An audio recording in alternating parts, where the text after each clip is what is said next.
cream and less like neon nightmare. She also has a leopard skirt at one point because, of course. Of course she does. Fiona's cleaning outfit is very fun.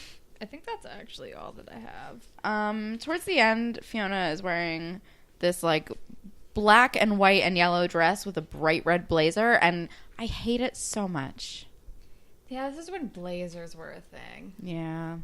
I don't like it. No. Is that all you got? That's all I got. That's all I got. Okay. And then, so we're with Maya and Tristan and Cam and Tori. And they're all like, they're like teasing Cam about like a hockey nickname that they don't know whether he has. And I don't know. And he's like, they're doing different. They're different. It. Well, first Maya jumps on his back, which I was like, that is a bold move. I knew a girl in high school who like was like a popular girl, and she did that to like an upperclassman, but he like wasn't expecting it, and he like threw her. Oh my god. Yeah. That's so horrifying. like don't unexpectedly jump on someone's back. Yeah. Like that.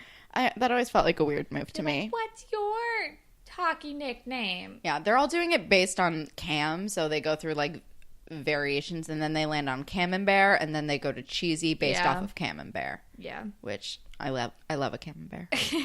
And then Maya wants to go to karaoke night and wants them all to go together, but Cam's like, no, I have practice. I can't miss practice. I'm on a very competitive sports team. I can't just miss practice. And she's like, come on. Which, like, even to me that made sense. Yeah.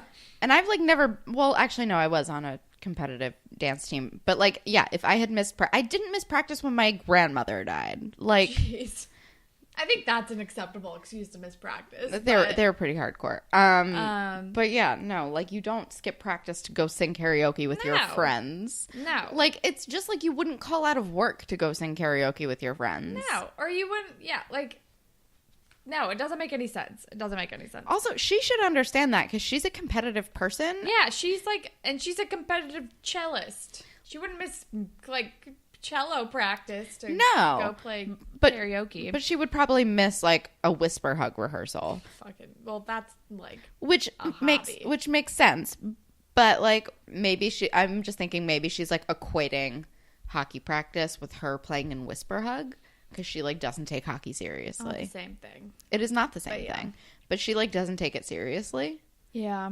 I don't know. It feels like a misdirect that she wouldn't understand. Like it doesn't make sense in my brain. Yeah. And then we're with Imogen and Fiona, and Fiona's like, Happy Fiona Coin Day, and Imogen's like, why? It's not your birthday. And she's like, why should there only be one day? And I don't really remember what they talk about, but I forgot that Drew lived with Fiona until we watched this episode. Yep. I also like low-key forgot about Fiona and Imogen. They haven't really been around. They haven't been around. Yeah. But it was so nice to see them. And Imogen is so cute. Yeah. Because Fiona is like, yeah, come over. We'll watch a movie. Well, first, she pushes to watch a movie at Imogen's house. Oh, yeah. Imogen's being weird about her house. And I feel like it has something to do with her dad. Yeah. I feel like it's the dad thing. Because she was weird about Eli coming over, too. Yeah. And she said it was like her dad. And both times she was like, well, my dad is like in the middle of research. So. Yeah. So, I feel like Fiona thinks it's because of the gay thing, but I think it's the dad thing. I think it's her dad. Because she was the same way with Eli. Yeah. But yeah, so first Fiona's pushing to go to Imogen's, and then Imogen is, like, evading, and then she's like, well, we can go to mine. Drew is working or something. Yeah. I'm like, oh, yeah. Yeah. Correct. Forgot Drew about is there. that. We haven't really addressed the whole Drew thing in like a couple of episodes, which I find kind of strange. Yeah, he's like A, dropped out of school, B, moved out of his house, and C, working at the fucking mall. Yeah. Also, how is he affording that apartment working at a mall kiosk? Fucking commission, Kelsey. Remember the business plan? The mall kiosk guy who's in love with him, like, laid out for him? He does love him. It's like, I'm like kind of endeared by it. Oh, but also Imogen, in response to Fiona being like, it's a date. Imogen's like, a date on my very first Fiona Coin Day, which I like really enjoyed as a line. Also, side note, I love how the actresses who play both Fiona and Imogen are like best friends in real life. I know. I always see them doing stuff like on Annie Clark's Instagram story. I think they just saw Shania Twain together, which looked like a great time. Can we go see Shania Twain? You know, Brittany... She was in town last summer and you didn't want to go. I think that the tickets were too expensive. Yeah. Maybe I was talking to somebody else about it. No, I think I would have gone for Shania Twain. Although, I'm like, I really wanted to get Britney Spears tickets because she's playing on my birthday or like the day after or something. Like into next week? Yeah. Here? Yeah. Really? Yeah. But and Okay, I was gonna get them originally when they were like $80, but you had to do like pre-sale shit, which I was like, that sounds hard. I don't want to spend $80. I don't know if anyone's gonna spend $80 to see Britney Spears with me. And then I thought you were just gonna say in general. And then I just kind of like spaced about it because I was like, I don't know, whatever. And then like a couple weeks ago to a month ago, I was like, I kind of want to check back in and like see if those tickets are still available. Maybe I'll just buy 2, bring you with me. We'll figure something out. I would have spent $80. Yeah, I'll Venmo you. Whatever. And then I looked it up, and now tickets are like minimum $260. Oh, no, thank you. Yeah. I'm like, no, that's not worth it. Because she's probably going to play a bunch of new stuff. And I just want to hear all of Baby one more time. Yeah. And probably the second album, too. Yeah. Let's be real. And like Toxic, and then I'm done. Yeah. Pretty much. Yeah. But, like, I still want to see Shania Twain at some point. I want to see Britney and I want to see Shania. I'd be good with both of those. We should see Shania with my cousin Carly because she would also be fucking down for that. Down. I know you would be, Carly. Anyway, where the hell are we? Casey's getting dinner with his dad, apparently. Oh, we're with Casey and Bianca and his Connor. Dad's back. And they're, like, doing trivia stuff, practicing, which is adorable. Yeah. I, like, love them as a trio. Yeah. I literally wrote down, I kind of love this trio in my notes. And I also wrote down, why does Casey not suck? And we find out later why he doesn't suck. It's because he's leaving and they're trying to make us like him again before he leaves forever. Pretty much. It's classic television. Classic Degrassi. Yep. And then we find out that Casey is going to get dinner with his dad. And he's giving him a second chance like he gave his mom a second chance. Newly out of jail. Yes. Because it worked out well with his mom. Yeah. So logic says, why can't it work out with his dad? And he's giving him the benefit of the doubt, which is very mature of him. It is very mature of him. And then we're with Cam, and he's Skyping his mom because he's homesick. Also, I guess this is when we learn he's like the youngest kid in the league, which is kind of no pressure there. It's pretty impressive. And he doesn't think he's good enough. And it's just sad. And his mom says something about him having a dairy problem. To which I'm like, girl, same. But if you chug some milk, do you immediately throw up? No, that's not my dairy problem. But also, who just drinks milk? I think that's weird. Yeah, I don't get it. I have a friend who does that, and it's weird. I never got the families who made their kids drink milk instead of water at dinner growing up. Like my cousins were like Carly was like their parents made them drink milk at dinner. They couldn't have water; they had to have milk, and I was like, "That's gross." It's really gross. Milk is not gross. Really good for you. No, you're not humans aren't supposed to drink milk past breastfeeding. I think. Yeah. Technically. Yeah. And it's weird that we drink cow milk. It's weird. Also, it tastes bad. What is wrong with you people? That's why people develop lactose intolerance later in life because you're not supposed to be drinking milk. Yeah. I mean, I'll have milk with cereal, and I'll have milk with cookies. And I'll have milk and ice cream, milk that makes ice cream and cheese and stuff. But that's it. Yeah, I don't drink milk just milk. No, my friend will do that. He will just pour himself a giant glass of cold milk like a psychopath. It's weird.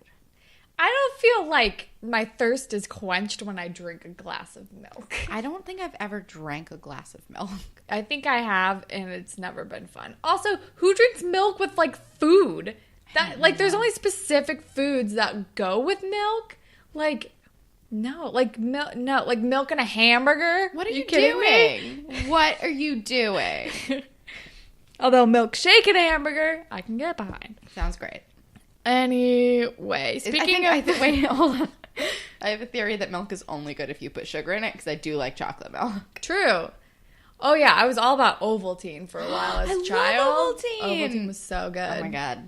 Okay. Oh yeah. Ovaltine. And I feel was Ovaltine healthier or is that just a marketing trick? I don't don't know. I mean, it's probably better than, like, putting Hershey syrup in milk, which I also did. It's definitely better than that. It's also, like, old-timey, which I feel like makes you think that it's going to be healthier. Because, like, my very healthy, like, ate, like, Fiber One for breakfast every day, died at 94 and was, like, riding his tractor up until the day he died grandfather. He was, like, he would swear by Ovaltine. So I, like, well, then I trust it. I trust it. Listen. That man never had a cavity a day of his life, okay? And he drank Ovaltine a lot? He drank Ovaltine, and he ate Fiber One, and he rode a tractor up until, like, 3 days before he died. I literally have pictures of him on his tractor. Wow. Yeah. Cool. He was cool. You got some good, like, longevity genes. I do. All of my grandparents live forever. That's a good sign Which is for crazy. you. Which is crazy. Like, he took care of himself. The other ones haven't. But they still also lived forever. I think my grandmother lived forever out of spite, though. That's a fun way to do that. I'm pretty sure. Anyway, speaking of weird food choices, we're at dinner or something, and Casey's dad gets some pepperoni and green olive pizza, which actually doesn't sound like the worst. No. I'm more on board for green olives than black olives anyway. But I don't know about on pizza. I feel like black olives on pizza would be better than green olives on pizza. Yeah, on pizza specifically. Green olives are great. I will not eat a black olive alone. No. But I feel like pepperoni and black olives on pizza sounds delicious. No, I don't like olives on my pizza. I'd be on board. I'm not against it, although I feel like it's a waste of a green olive because I feel like green olives are the superior olive. Oh, 100%. Like, eat that shit plain or like dipped with, in like, olive oil. Yeah. We should go back. We should get dinner soon. That's what we had that the last time we got dinner. I know. That's why I'm thinking about it. I'm like, yeah, let's do that. I will just buy like a container of green olives and eat them. They're amazing. So good. They're so good. Anywho, what do you think? Green olives or black olives? Let us know. Casey's dad also has a pretty thick Canadian accent. And he's out of jail. Casey's going to help him make a resume. It seems like it's going like pretty okay. Yeah, like it's a good dinner. His dad seems like he's like good. I understand Casey's very cool mom falling for him because he seems very charming. I'm right away sold on him because he seems very charming. Yes. not actually, but I'm like, oh no, I get it. Yeah, I get it. You know? Yeah, totally. He's like grifter charming. Right up your alley. Truly. And then we're with Cam and the hockey team. And his team, or I think Cam is like walking up to the door of the locker room. And he hears them talking shit. Being mean. And then he downs the milk to sabotage himself. And then he starts throwing up. And he's like, oh no, I have the flu. I can't do practice. And then they're like, okay, go. We'll tell coach you're sick. And then he goes to karaoke. Because obviously. And then Maya's like, come on, we have to sing. And he's like, oh, no, you said I only had to watch. And he's like, no, you should do it. And then they sing The Darkness. I Believe in a Thing Called Love, which is a choice. Yeah. There are some high notes in that song. That song is nothing but high notes. Yeah. That is like, if I'm singing along to The Darkness, I Believe in a Thing Called Love, which, by the way, I do with some frequency. It's like screaming. And it is alone in my apartment. Yeah. When I used to work from home, if I needed to get, like, re-energized because I was just, like, slogging through, I would put on The Darkness, I Believe in a Thing Called Love, and, like, dance through my kitchen. And scream sing because it was like 4 PM. No one was there. There you go. And then so Cam does start off singing like an octave lower. Yeah. Which I'm like, and he's like not really into it. And then immediately and also I wrote down, I'm getting some Troy and Gabriella vibes here with the karaoke machine from the beginning of High School Musical 1. And then as soon as it gets to the chorus, he like belts it out and he's really fucking good at singing. Yeah, he's great. Again, more High School Musical vibes. It's like, oh no, the athlete torn between like song and sports. It's like low budget High School Musical. But he doesn't seem that torn because he's not interested in song, but he also doesn't really want to play the sport. It seems like he just is clinically depressed. I mean, yes, true. But it's still like, well, like later when Maya's like, chorus, and he's like, what? And it's like, oh no, are we creating like the divide, like the push and pull of the two things right now. I don't know. Anyway, he's great at singing. They sing The Darkness, and it's like not a disaster because they can both actually sing. So good